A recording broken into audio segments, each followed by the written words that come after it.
हुए भारत और अफगानिस्तान के बीच T20 सुपर ओवर के ड्रामा में एक सवाल बुरी तरह से लटक गया। विवाद की पूरी कहानी भारत के कप्तान रोहित के इर्द गिर्द घूमती रही, जो पहली बार रिटायर्ड होने के बाद दूसरे सुपर ओवर में बल्लेबाजी करने आ गए।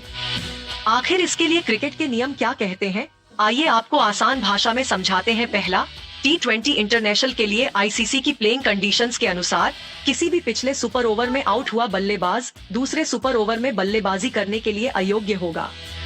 दूसरा, मैच अधिकारियों ने रोहित को लेकर स्पष्ट नहीं किया कि रोहित रिटायर्ड आउट हुए या रिटायर्ड हर्ट या रिटायर्ड नॉट आउट। तीसरा, अगर रोहित रिटायर्ड नॉट आउट थे तो ICC प्लेइंग कंडीशंस 25.4.2 के तहत जो नियम है वो इस प्रकार है। अगर कोई बल्लेबाज बीमारी, इंजरी या किसी अन्य दूसरे कारण से रिटायर हो जाता है तो वो बल्लेबाज अपनी पारी फिर से शुरू करने का हकदार है। अगर किसी भी कारण से ऐसा नहीं होता है तो उस बल्लेबाज को रिटायर्ड नॉट आउट के रूप में स्कोरबोर्ड में दर्ज किया जाएगा। चौथा, अगर कोई बल्लेबाज किसी अन्य कारण से रिटायर्ड होता है तो वो बल्लेबाजी ICC प्लेइंग कंडीशंस 25.4.2 के क्लॉज के तहत बल्लेबाजी कर सकता है, लेकिन इसके लिए विरोधी कप्तान की सहमति लेनी होगी।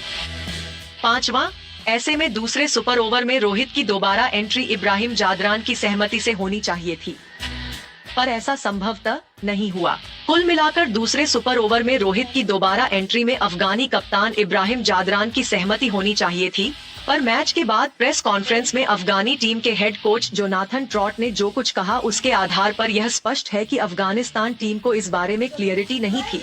प्रेस कॉन्फ्रेंस में ट्रॉट ने कहा कि रोहित के दोबारा बल्लेबाजी करने को लेकर उन्हें कोई क्लियरिटी नहीं थी, उन्हें इस बारे में कोई कम्युनिकेशन नहीं किया गया।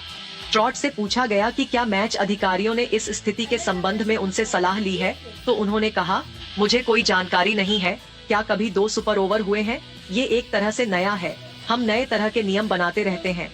ट्रॉट ने कहा, हम चाहते थे कि अजमतुल्लाह उमरजई दूसरा ओवर फिर से फेंके। अफगानी टीम की ओर से दूसरा सुपर ओवर फरीद ने किया।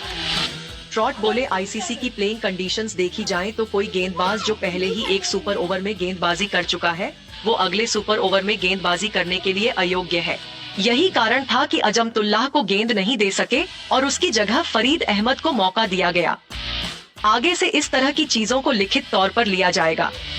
हालांकि ट्रॉट ये भी बोले कि उनकी टीम ने अच्छा खेल दिखाया, इस बात पर ज्यादा तूल नहीं दिया जाना चाहिए। हिंदी कमेंट्री कर रहे आकाश चोपड़ा रोहित के दोबारा सुपर ओवर में बल्लेबाजी करने पर आश्चर्यचकित दिखे। पहले सुपर ओवर मैच के दौरान जब 5वीं बॉल पर रोहित शर्मा रिटायर्ड हुए थे तब आकाश चोपड़ा ने कमेंट्री के दौरान कहा था कि अगले सुपर ओवर में वो बल्लेबाजी के लिए नहीं आ सकते हैं। इसके बावजूद रोहित बल्लेबाजी करने आए। इस पर आकाश चोपड़ा ने यहाँ तक कहा कि रोहित शर्मा दोबारा बल्लेबाजी करने आ गए हैं, लग रहा है उनको दोबारा नियम पढ़ने होंगे। चूंकि रोहित जब पहले सुपर ओवर में रिटायर्ड होकर जा रहे थे तो अंग्रेजी कमेंट्री कर रहे विशेषज्ञों ने कहा, चूंकि सुपर ओवर्स में 3 बल्लेबाज नामित होते हैं, ऐसे में रोहित ने खुद को रिटायर घोषित किया है। ये खेल के नियमों के अनुसार है। क्रिकेट के नियमानुसार सुपर ओवर के लिए केवल 3 ही बल्लेबाज नामित होते हैं। अगर 2 बल्लेबाज आउट हो जाएं तो फिर पारी समाप्त मानी जाती है। ऐसा ही कल के मैच में भी हुआ।